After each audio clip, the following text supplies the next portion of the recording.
to go ahead and start recording. Oh, you've done it. There we go. Okay.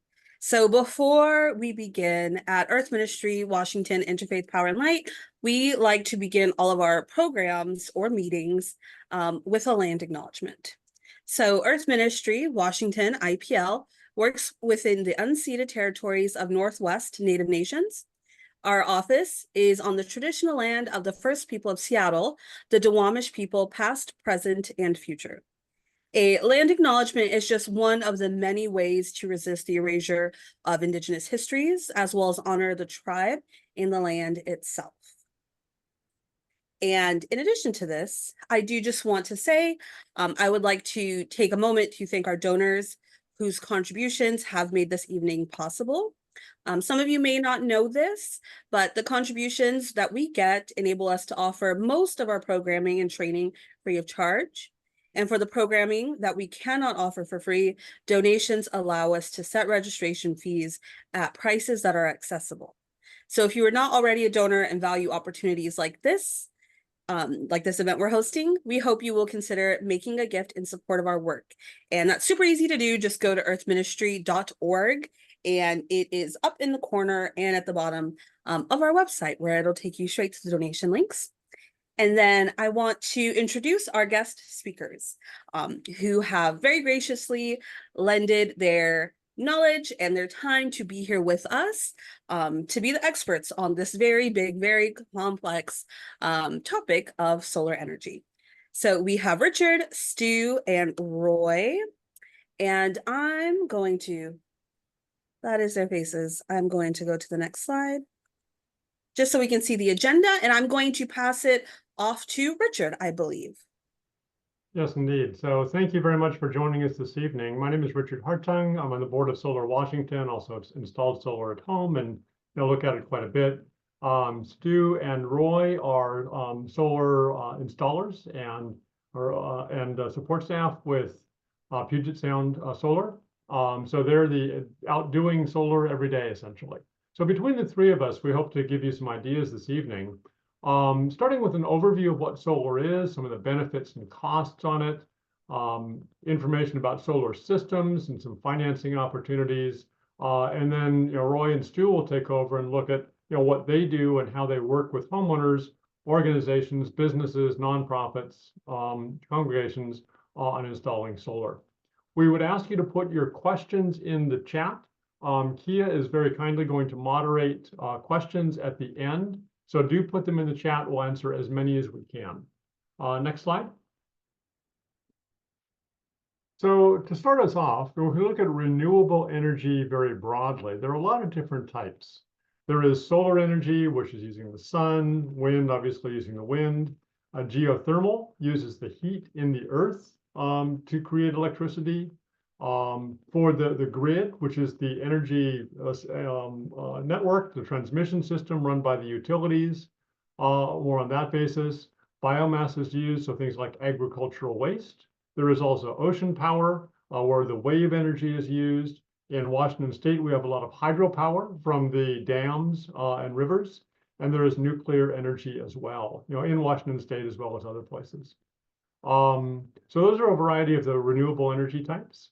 For solar, which is our focus today, we'll look at solar panels and then also batteries. So that's sort of a framework for all the different types. But our focus today is very much just on solar energy, one of those options within the renewable energy sources. Next. So when if we start out by looking at sort of why do solar at all, why consider it, and the financial impacts, there are a lot of benefits that we get from it. Installing solar reduces long-term electricity costs because it's, once you install it, the energy used from solar is basically free. There's also reduced impact from power outages, which are increasingly frequent, even in Washington State. When you install solar on a home, the building value increases by about 4%. And that's true for a number of commercial buildings as well, that the value goes up by about 4%. So there's the immediate benefits just in your monthly costs. There's also the long-term benefit of having a facility that is worth more. And if you have facilities that you rent, tenants often prefer buildings that are green, that have renewable energy. It's just people are very concerned about climate change and rising weather patterns, and so they want green buildings.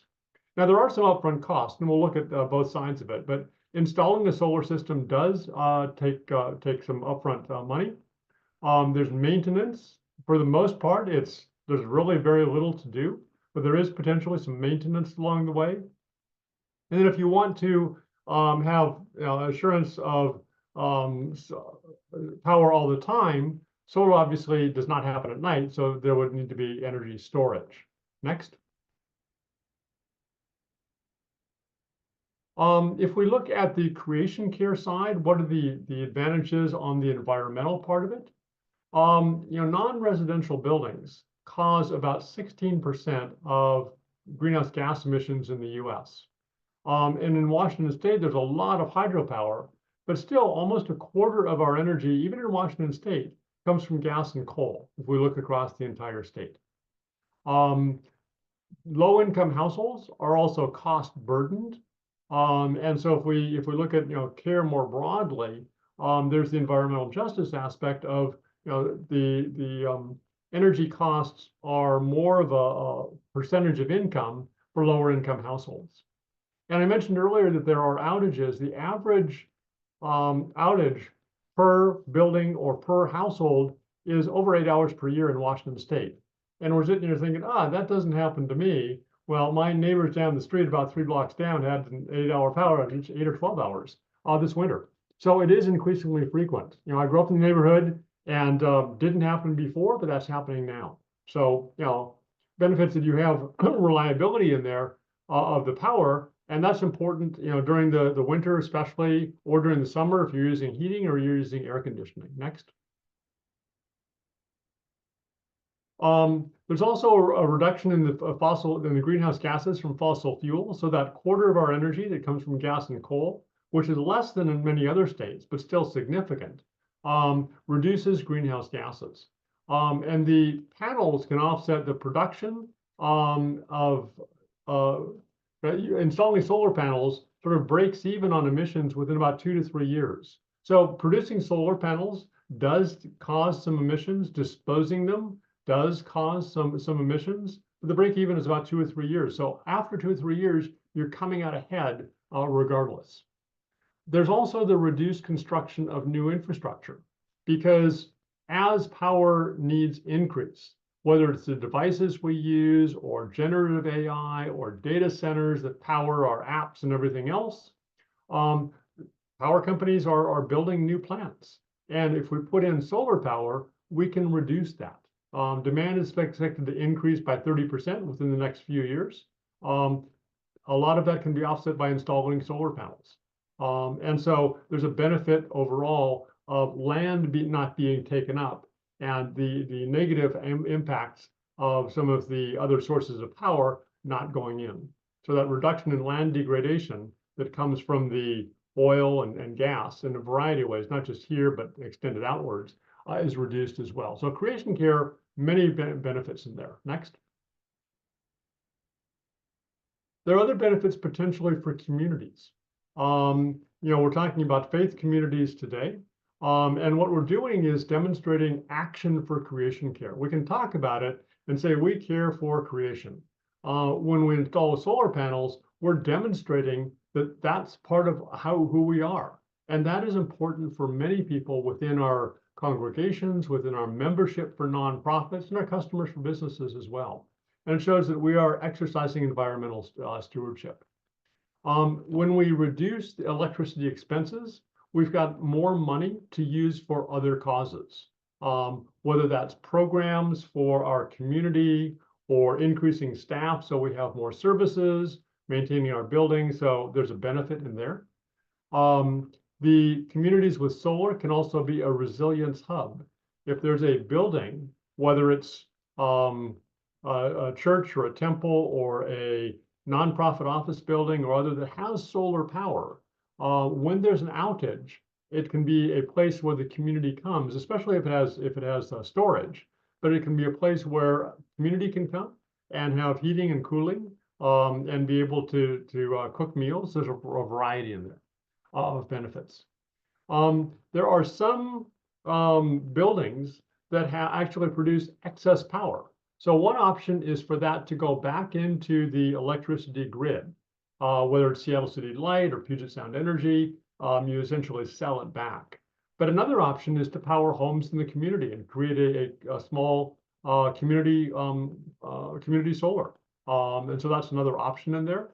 And if you're trying to reach out to young adults as part of your membership or your congregation, they want to be often part of a community that's making a difference, that's showing it cares about our environment. So you can bring more people into your community. Next.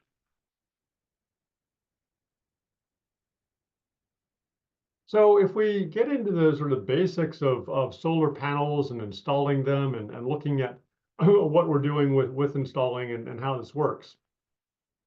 The first thing we need to look at is really the suitability of the building and the amount of sunshine you have, because solar power depends on sunshine, and the roof. Solar panels can last about 25 years. If you have a building surrounded by trees, for example, or if your building's in a shorter building that's surrounded by high buildings, you may not have enough sunlight. If you have a roof that is fairly old that you're going to replace, you need to consider what to do about the roof, because the solar panels will last 25 years. Roofs don't always last that long, and you need to make sure your roof is pretty much going to match the duration of the solar panels. You can take them off and put them back on, but there's an extra cost in doing that. You'll do an assessment, or the installers, and I think Stu and Roy will talk about this, on what the energy needs of your building are and the number of panels you're going to need. And they'll estimate it based on the combination of how much electricity you use, how much the system can generate, and then matching those up to figure out what size system you actually need. The installation cost varies depending on the building. There's some averages for homes, there are averages for commercial buildings or others. The break even in Washington state is about 15, 16 years, something like that.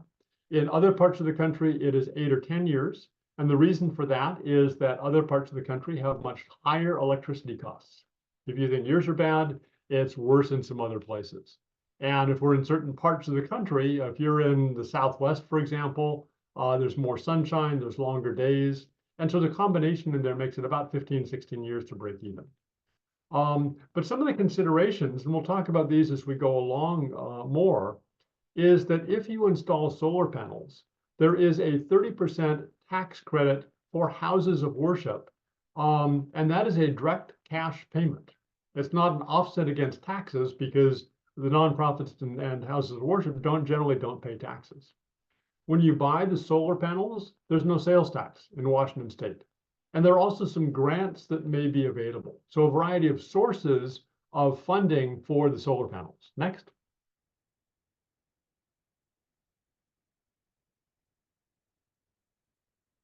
As you're preparing for installation, first thing is figuring out the number of panels and the cost, which depends on the number of kilowatt hours, kWh, that you're going to be using. One of the things to think about up front is, can you reduce energy usage? So if you look at energy, the number of solar panels you're going to put in, that's dependent on how much electricity you use. But if you can install a refrigerator that doesn't use as much electricity, or you do something with heating, heat pumps, for example, that don't use as much electricity, or you take other actions that are going to reduce your overall electricity usage, then you can reduce the number of solar panels you'll need and reduce the installation cost. So figuring out how you can reduce the amount of electricity first is a good opportunity. Heating and cooling, hot water, lighting, a number of different things that you can look at. Again, the roof, the solar panels last about 25 years. So look at the roof condition and longevity. When I installed solar panels on our house, I looked at the roof, and it might have lasted a couple more years. I replaced it perhaps a couple years early, But overall, the net economic benefit was greater for replacing the roof and then installing the solar panels. So it's something you'll want to consider also when you're installing it, depending on the type of roof you have, of course. Next.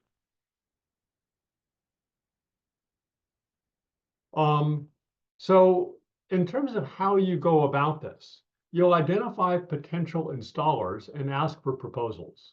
Solar Washington has consumer resources. There are a number of solar installers that are members. There's an organization called WASIA that also has lists of reputable installers. And reputable installers is really the key thing. But you'll want to identify several installers, ask for proposals. When they give you the proposal back, they'll take a look at your building. They'll ask a number of questions. They'll look at your electricity bills, come up with a proposal for you. I think Stu and Roy have some examples of that. And they'll come back with a proposal for you. You need to look at that, figure out what methodology they use, whether the electricity usage seems to be sufficient, whether the electricity supply you'll get is sufficient, and then figure out whether it's reasonable. I chose to install solar panels made in the US specifically. A lot of solar panels are made outside the US, and that's a personal choice on there. There are different capabilities and costs on it. There are also inverters. I learned about inverters, and they're don't ask me to explain them too much, but they connect between the solar panel and your electricity in the building. And you want to make sure that you get the right inverters from the right places as well. Once you've gone through all of that, you can select the installer and figure out which one you want to do, and then start working with them on the contract, which is very important. Managing the installation, they'll basically manage it for you, but you want to get information all along the way. And then once they're installed, you'll maintain and manage the solar panels. Next.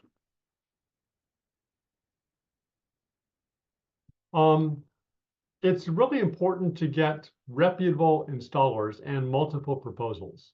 Unfortunately, there are a number of organizations, companies, individuals that are not so reputable and that can cause financial difficulties for you.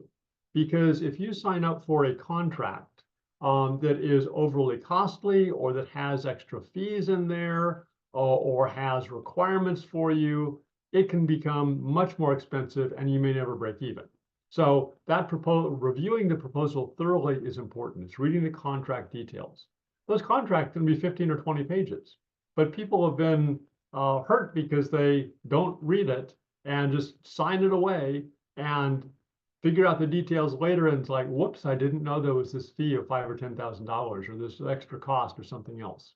So look for higher unusual costs, look for conditions on it, and make sure that it is right for you.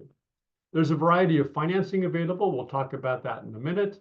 And then once it's installed, there are automated dashboards that you can use to track and manage your solar. Next. So there are a variety of ways to pay for it.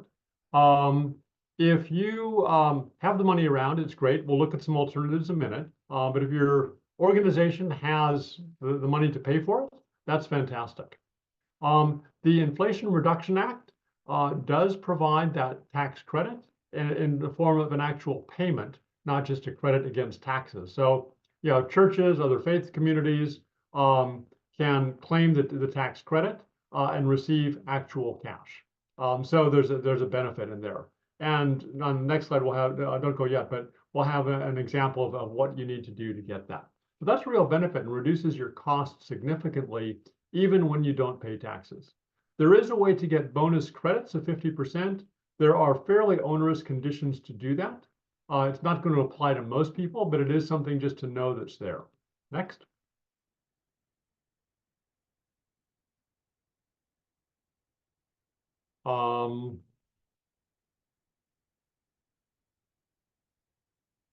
There we go. Okay. I'm not going to go through this. This is from the White House, and it shows the processes you go through to get the tax credit. I put it in more for reference than anything else. So next slide. In terms of paying for it, if you don't have enough cash, and many organizations don't. There are a variety of ways to do this. One is to get a loan from a bank or a credit union, an installer or other lender, and borrow the money, and that can be a long-term loan. And credit unions here, banks here, provide solar financing. So that's a way to do it. If you use that, then you own the solar panels and you still get the Inflation Reduction Act, the IRA credit. An alternative is to lease the panels. And so whether it's the installer leases them to you, another organization leases them to you, you lease it and you pay a fixed monthly amount. And you'll generally lower your electricity bills, but it's financing, so you don't have to pay for it up front. There's also a power purchase agreement where a third party installs and owns and maintains the solar and sells you energy at a fixed rate. So we can provide more details on this, but there are a couple other ways that you can finance it beyond loans. One of the negatives on the leases and the purchase power agreements is that you do not get that 30% tax credit. So it is possible to do, but you may not benefit from it overall. Next. I want to mention storage also, just briefly, that for solar and for wind, the wind doesn't always blow, the sun doesn't always shine, and so at nighttime for solar, you're not going to have the solar panels producing energy.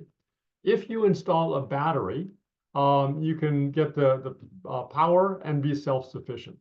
And so that's an option for you if you want to do it. Battery installation can be relatively costly right now. Some new solutions are on the way as well. There's EV charging may come in, so you could use electric vehicles to plug into your solar system and power it. And there are other types of batteries which may be cheaper, longer lasting, or better. Personal example is I installed solar. I did not have a battery. There's a planned outage in our neighborhood for repairs. I told my neighbors, hey, you're going to have a power outage. I'm not. And my power went out when theirs did. What I didn't realize is that, and that was when I had a battery. Sorry, when I didn't have a battery, it was during the daytime. I did not have a battery. And what I thought is that if the power goes out, I'm producing electricity. I may not have as much, but I got electricity coming in, but it doesn't happen that way because it turns off so that it doesn't send electricity back into the grid when the power goes on again or when people are working. So if you don't have a battery, but you do have solar panels, you won't automatically get power when there's an outage, even during the daytime. So that combination in there, we can talk more about it if you'd like, but it's something to consider. Next. So let me go ahead and I think hand over to Stu and Roy for their perspective on how this all works for when they're helping you to install or another company is helping you to install. And they're looking at it from the perspective of an installer in general, not necessarily their organization, but they'll look at it from their perspective with expertise. Stu and Roy.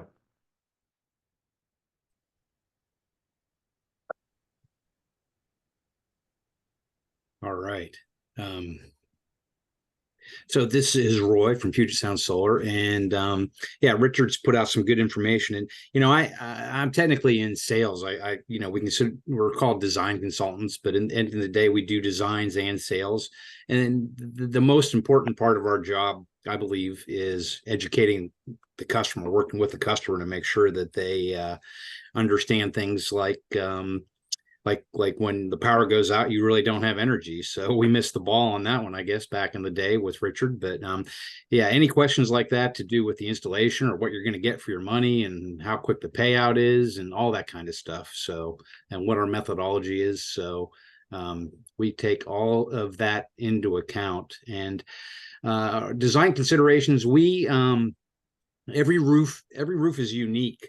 And so what we do, and what any reputable solar company will do, is they'll make a three-dimensional model of your roof, and then they will place solar panels on it, and then they will find out where the sunniest sections are, and that's going to be your first priority for where to put the panels.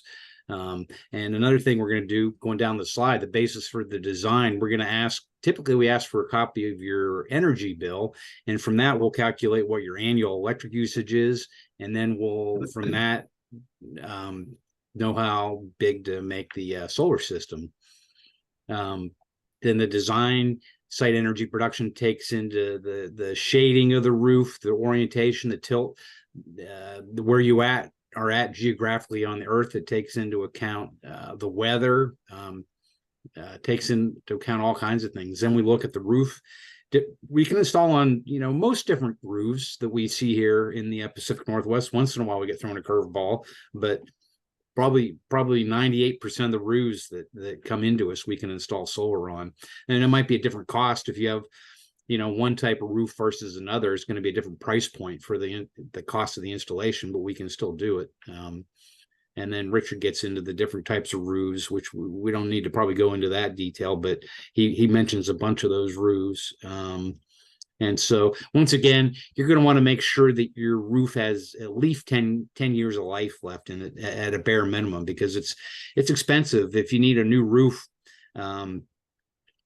Richard mentioned a couple times, the solar is going to last at least 25 years. Right now, solar keeps getting more and more reliable, lasts longer. And so you want your roof ideally to last about the same amount of time as the solar. And you don't want to have to replace your roof halfway or somewhere in that lifetime, because it's a fairly big cost to take it off and put it back on. And then the last one, fire setbacks. We look at every jurisdiction has different requirements for where we can put solar panels. So that's another thing a reputable dealer is going to look at, is for that, whatever jurisdiction you're in, making sure you're following their local code, so that, you're going to get a permit to install the solar. So anyway, next slide, please.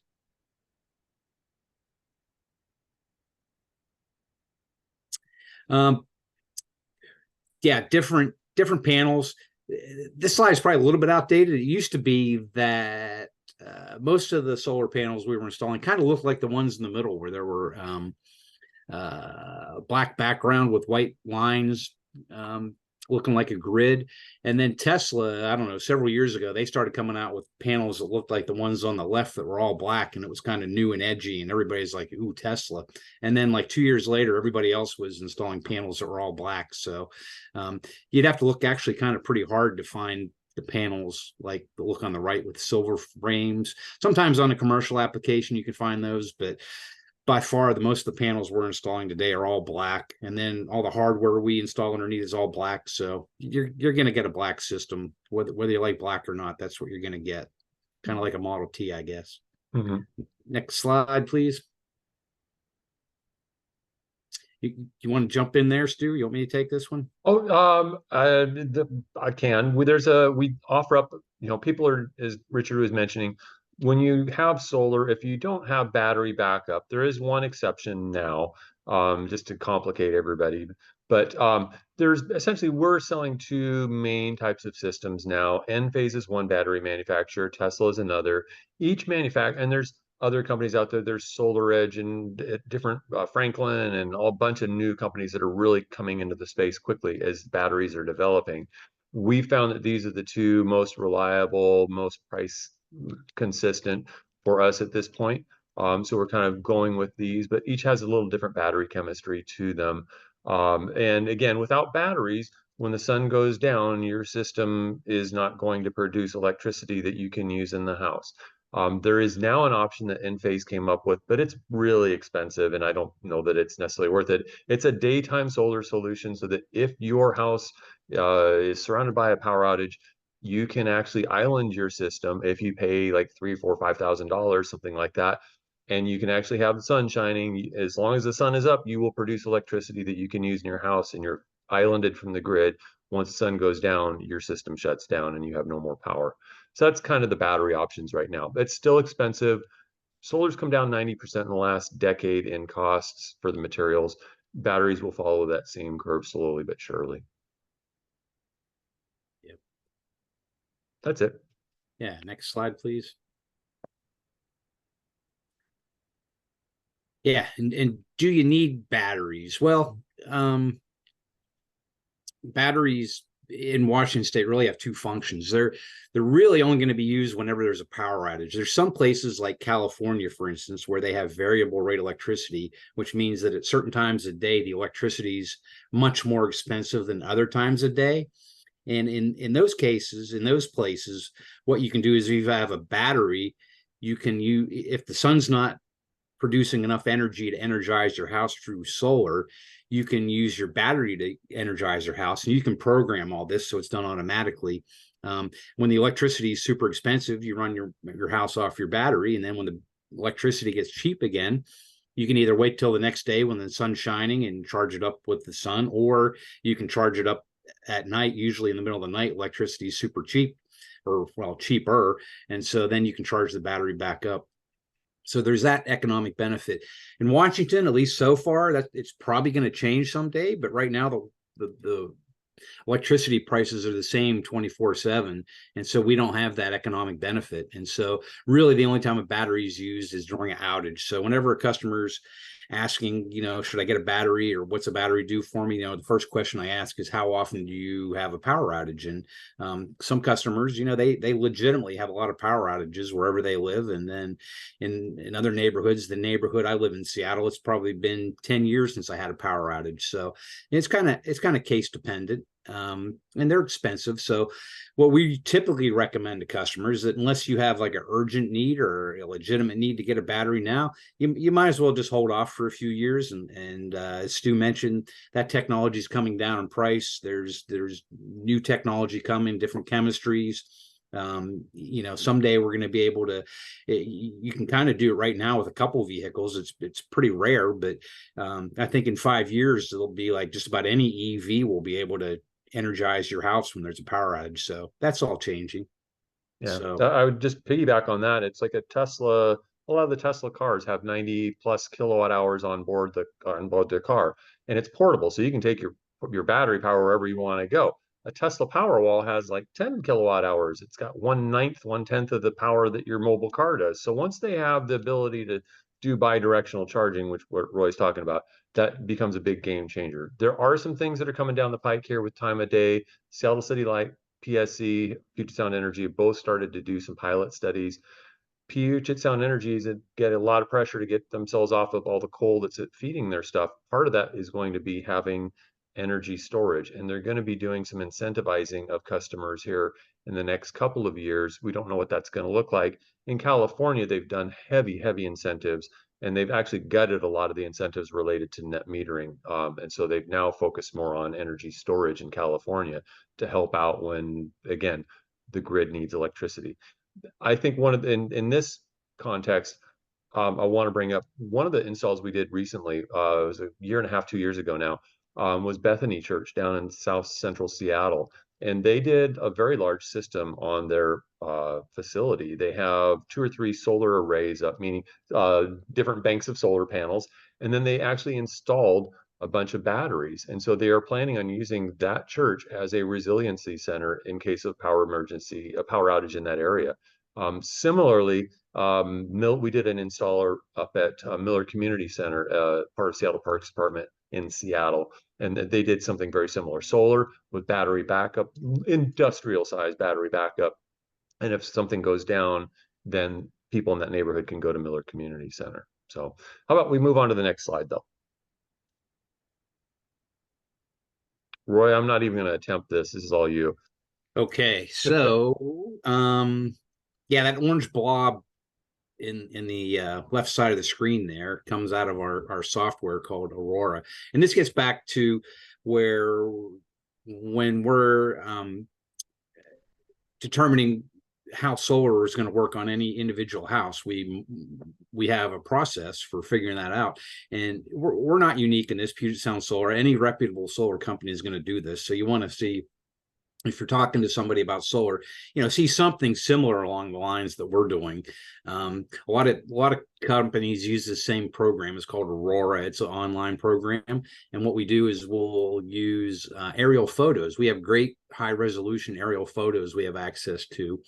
And we will use those to make a 3-dimensional model of your roof. And it's not just your roof, though. It ties into what they call we have this data called LiDAR data, laser data, and that data makes a three-dimensional model of the Earth's surface, including all the buildings and the trees and the slope of the Earth. Anything that might shade your roof is taken into account. So between the model of your roof paired with that LiDAR data, then we can get a very accurate representation of how much sun each area of your roof is going to get, and then we'll make a report like this. And you can see on this one, there's 4 different roof surfaces, and that's kind of a high level. And then in the table, I don't have time to go into all the details, but over on the right side, if you can see, there's a number called the TSRF, the total solar resource fraction. And the higher that number is, the more sun that roof is going to get in a year. And so when we're placing solar panels, of course, we're going to put the panels in the places that get the most sun first.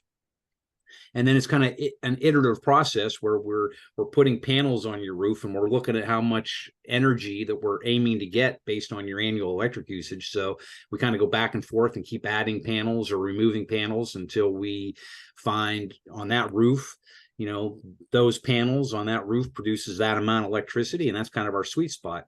And so you can see over on the right, there's 3 different size systems. And I think this is also in the next slide a little bit, but again, depending on how much energy you're using, you might need option 1, 2, or 3. And, it may be also that, depending on, how much money you want to throw towards solar, you can always start with, say, option 1 and then come back a few years later when you have more money saved and expand the system into option 2. We do a lot of expansions where somebody will start with a smaller system and come back later and expand it.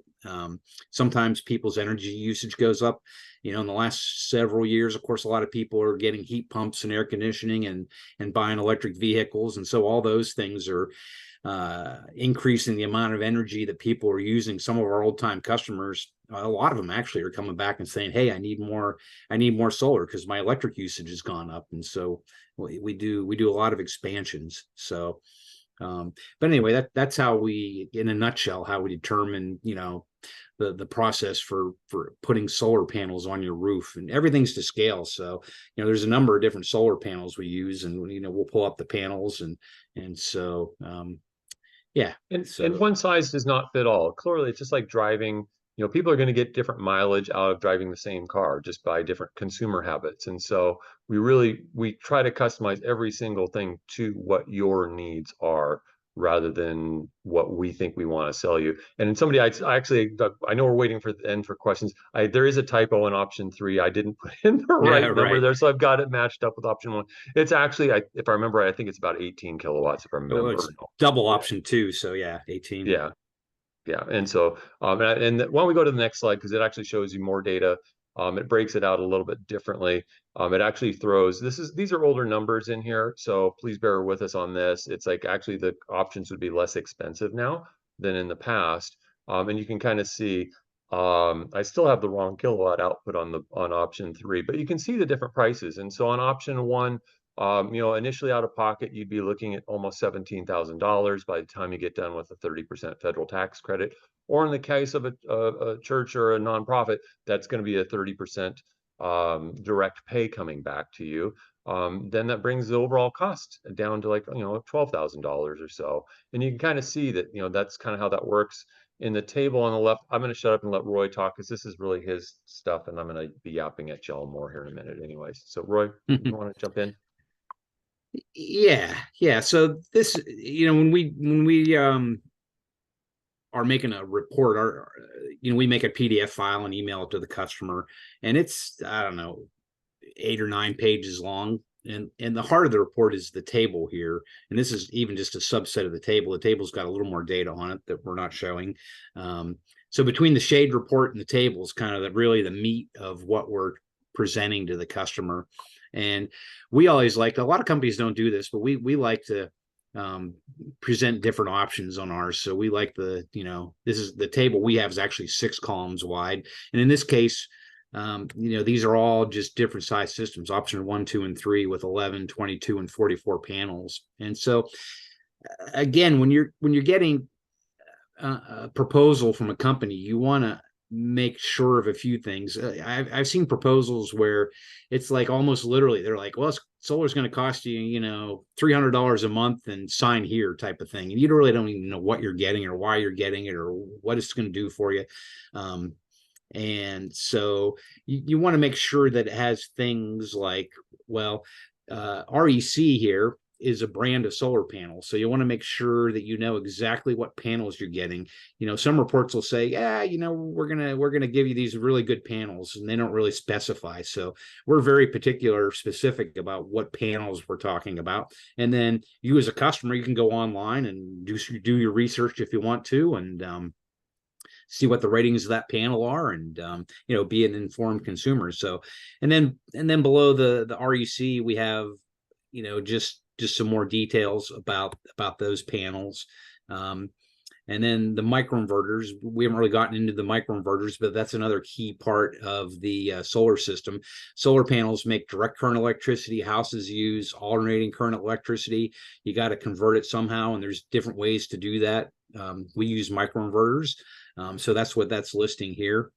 And then if you jump down to the energy production table, for option 1, we're saying in the first year that system is going to produce 4,591 kilowatt hours. That's our estimate. And so you ought to be getting that. You ought to know, you know, for your money, that's how much energy you're going to get out of the system. And then it has some more details about the panels, the price. You get into the gross cost, and there's no state sales tax in Washington. You got your income tax credit you subtract off there. So your net out of pocket cost for option 1 is, you know, just a little bit under $12,000. And then you get down to net metering. And so these bottom 2 tables are kind of economic indicators. The net metering is going to give you an idea of, and for us, we just use a 10-year snapshot. So at 10 years, the $8,056 is the amount you'll have saved on your electric bill in that amount of time. And then the $3,763 is still the amount you'll have to pay on that system. So it gives you an idea that, you know, you're at around a 12 or 13-year payout. These days, we've updated this table. We actually have the time of payout on here, which isn't on this table. And then at the bottom, some more economic indicators. And then we don't really show it here. Stu didn't include it because we're throwing enough at you, but we also have graphs that'll show how long it takes to get your money back and the payout, that kind of thing. So I think we go a little bit overboard on the economics, maybe not overboard. We give you lots of detail, so you have, you know, idea of exactly what you're buying. Yeah. Can you just talk briefly about what net metering is? Yeah. Do you want to take that, Roy? Oh, yeah, sure. So, so net metering, the way net metering works is that you've installed solar on your roof, and it's making energy. The sun's shining, you're making solar energy. And so what that solar is going to do, that energy, we're going to have wires that are coming down from the roof, and they're going to eventually make their way right into your electric panel. And so those electrons are going to flow from the roof down into your electric panel and tie right into your electric system. And then when the sun's shining, you're making energy. The first thing it's going to do is whatever current loads you have going on in your house, it's going to energize your house. And then on a nice sunny summer day like today, you're going to make a ton of energy. You're going to make more energy than your house is consuming. And then in that case, you're going to actually, they call that exporting that energy into the grid. And in the old days, when we had mechanical electric meters, they would actually spin backwards, physically spin backwards. Today, the meters are pretty much all electronic, so you don't get to watch that. But what happens is your utility company, they keep track of all the kilowatt hours that you've pushed into the grid. And so there's a thing in Washington called the solar fiscal year. Starts every year on April 1st, which is the first month of our longer sunny days. We're making a lot of energy. And so over the summer months, the idea is that you're pushing a lot of energy into the grid, and the utility's keeping track of those kilowatt hours, and you're building up a bank of kilowatt hours. And then when September, October come, the days get shorter, you start making less energy, then you draw down that bank of kilowatt hours. And then in a perfect world, on March 31st, last day of the solar fiscal year, you'll have exported as much energy into the grid as you've imported, and they call that net zero, which means you basically, at the end of that solar fiscal year, you've basically consumed a net zero energy. So that's what our nirvana is and what we aim for. So that's what net metering is. You push a kilowatt hour into the grid, and then you get credit for that kilowatt hour back later on. Yeah, it's one of basically we've got three really nice incentives that are out there for solar. One is the federal tax credit. That's that 30% here in Washington State, and that's across the country. And then, or in case of like a nonprofit or faith-based community, then it becomes 30% federal or direct pay. So that's one. The second piece is net metering, which is a big chunk, and it's very important, especially as utility rates are increasing, which they're only going up. So that means anything you're buying now, when you buy solar now, you're freezing your electrical costs at today's prices and actually lower than whatever your equipment prices is, and it's a lot less than retail. And then the third one is there's no sales tax in Washington. So those three incentives really help out quite a bit in bringing the cost down. And for faith-based organizations that are putting something on a building like a church, something a mosque, something along those lines, again, there's additional adders that come in there depending upon our labor, who we use. And we have some pretty good things for us as a company, but a lot of other companies do too. And if the location, if it's a contaminated site, then there's extra bonuses points there where you get better incentives. But why don't we go ahead and move forward on to the next slide?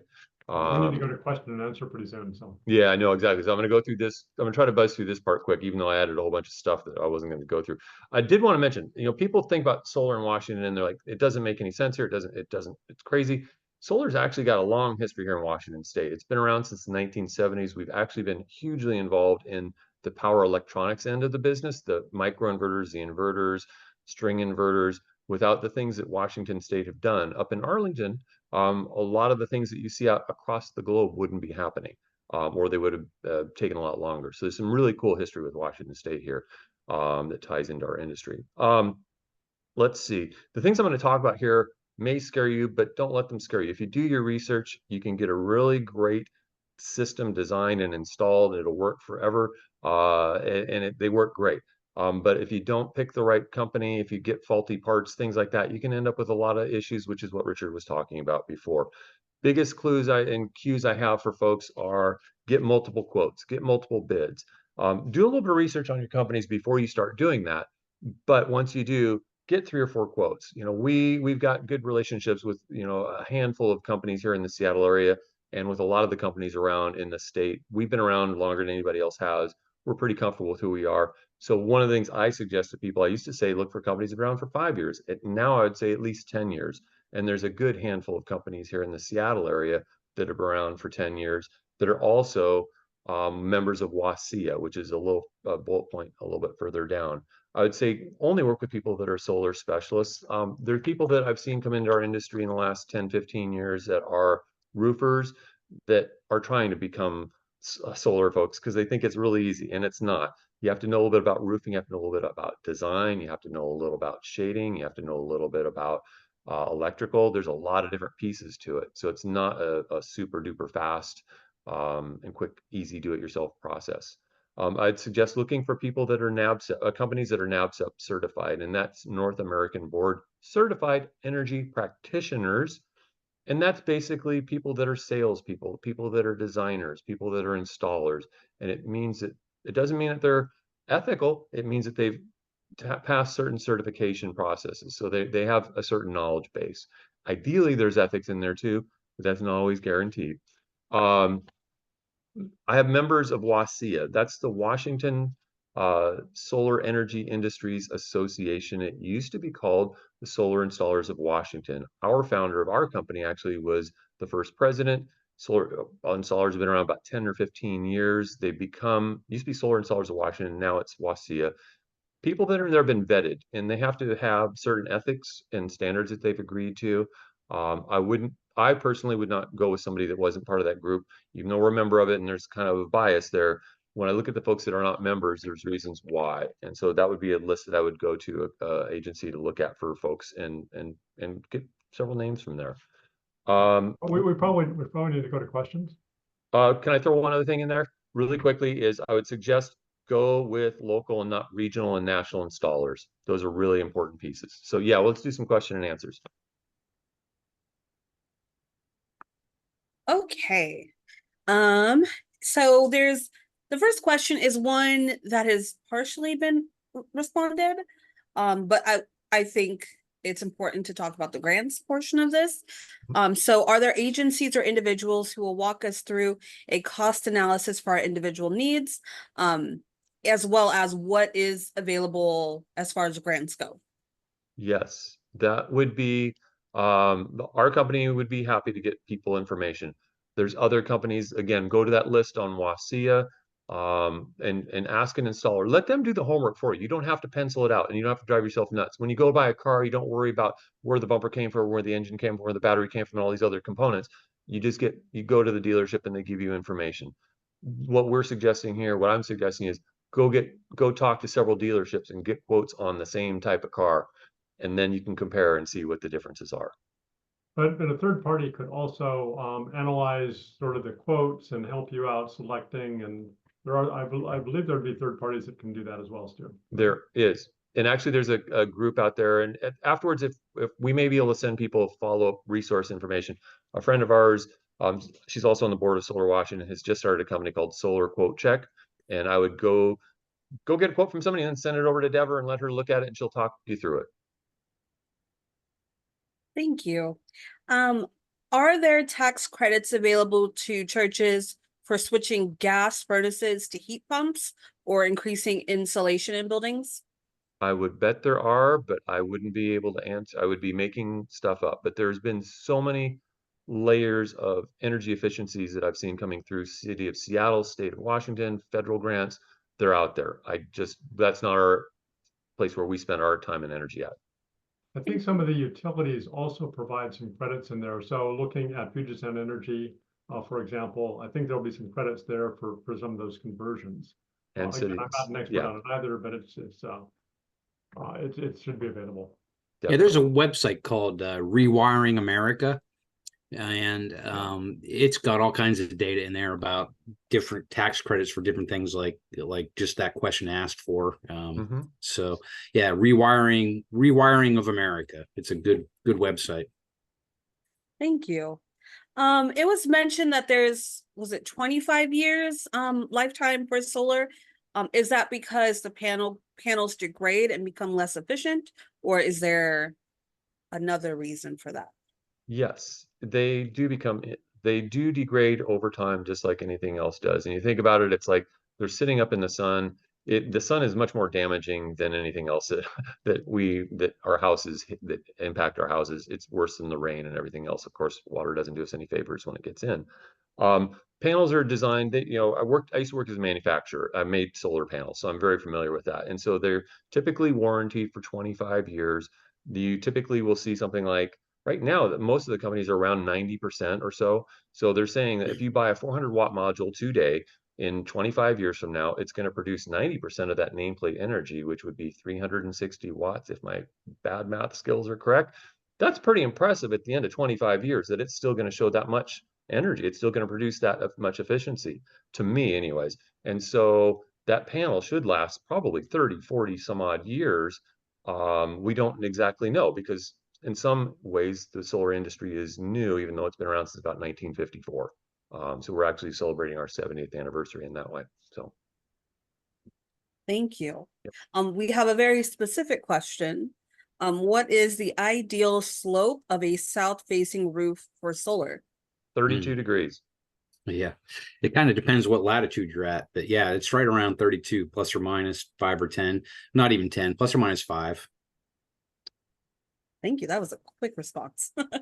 And this question is, we might not have time to go in depth on it, but do you have information regarding like the end of life impacts and disposal costs of solar? Sure. The costs are going to be, Washington was the first state in the whole country that put together a recycling bill for solar panels. We've also been kicking that can down the road, and we haven't actually got a whole lot in place yet. What's awesome is that we're probably going to be, consumers will probably be picking up the tab on this eventually here. It'll probably be like another $5 or $10, maybe 20 per panel, something like that. At the end of they'll pay it at front, and then at the end, it'll just be something gets disposed of. So it'll be embedded in the overall cost. The good thing is right now, California has deemed if you throw a solar panel in the landfill, it's actually considered benign. It's not considered it's going to cause any problems or leach any materials. Most solar panels, if you think about it, the ones that are made now are highly recyclable, and that's where they're going to be going. And they're recycling companies starting up now. It's mostly glass, aluminum, and silicon, which are all highly recyclable. So Thank you. I'll ask two more questions. One is, does the federal tax credit count for all accredited religious institutions? not positive, I believe, Yeah. and it's not a tax credit, it would be a direct pay. So, and that would be, we'd have to look to the IRS on who qualifies, and maybe Roy, you have some other information. Yeah, I don't know. I don't. Thank you. My understanding is it's faith communities broadly. But again, like Stu said, there's information. We put in some links in there that you can go take a look. And the White House has that guide of how to do it and who's eligible. Yeah, the church, the organization would probably have a much better sense than we would, honestly. Yeah. Thank you. And then our last question is, how does installation minimize possible water leaks in composite shingle roofs? We Well, use. Go ahead, Roy. go ahead, Stu. Oh, I was gonna say, I mean, I installed my own system at my house, and I used, this was like almost 12 years ago now. I used flashing materials, just like a roofer would use. We keep within the warranty of your roof. If we use some silicone up there, and there's been a lot of different product advancements actually since I did my system. So Roy can probably talk about like more about that than I can. Yeah, I mean, I don't have any pictures to show you, but Stu's right there. There are roof attachments that we use, and in general, what we do is the roof crew will go up on the roof, and then they will find out where your rafters are running, and then they'll use chalk lines, figure out where your rafters are, and then we have these attachments, and the attachments, they're kind of alloy. Oh, I don't know. They kind of look like a hockey puck with a right angle sticking up that we attach the rail to. But at the bottom of that hockey puck is a gasket with some serious sticky stuff on it. And so what we'll do is we will, put that gasket over the rafter where we want it, and then we'll use a lag bolt and lag it right into your rafter. And once it's on there, it's kind of on there. They don't move. And so we've had really good luck with those kind of attachments over the last 5 years or something like that. I'd be lying if I said we never had roof leaks, but the roof leaks we're seeing are certainly not on the newer roofs, not much of them, pretty rare. I mean, some of the older installations, we've done, we'll see more leaks on those because, well, it's an older installation and the techniques weren't quite as good. But nowadays, yeah, I feel we don't fix too many roof leaks at all on a new installation. And for us, we're really unique and weird in this way without trying to be too salesy. We have a 25-year workmanship warranty. So like if we have a leak on that roof, we're coming back. We're going to fix it, but it is very, very rare. That's why one of the reasons we really like standing seam metal roofs, because then you don't have to penetrate. But we've been doing this for 23 years. We've done 2,500 plus homes. We're pretty confident in how we do these things. So Thank you. yeah. So we have closing. Richard, did you want to say something here? No, if you do have questions, feel free to contact us through Earth Ministry, and we'll be glad to follow up, provide a little bit more information in there. And as you can see, Stu and Roy do work for a particular company, but they take a broader perspective as well, and can give you more general advice on what to look for and multiple quotes and that kind of thing. I'm happy to help as well, and feel free to contact us. And then we have some sources here of information. And then LinkedIn, there are some sources within the presentation as well. So appreciate you joining us this evening, and let us know how we can help. Thank you. So I appreciate you three for coming out and educating all of us. It was a lot of information that I'm sure people will definitely want to reach out and talk to you again to get even more. Very quickly, I want to talk about our upcoming engagements. So this is a monthly thing. We have what we call Colleague Connections. So the first Thursday of every month from 5:30 to 6:30 on Zoom, we have a bunch of people from across the state involved with their congregation's green team or people who wish they had green teams, just talking about the greening work that they're doing in their communities. And it's a place to share your wins, your frustrations, get help, get inspo, and everyone is invited to come to that. If you're interested and you're not already signed up, you can just email me, kia@earthministry.org, and I can get you set up there. And then in August, we're going to have a very similar session, but this is for homeowners specifically. So if you want to come to that one again, I'm sure you can get even more information the second time around.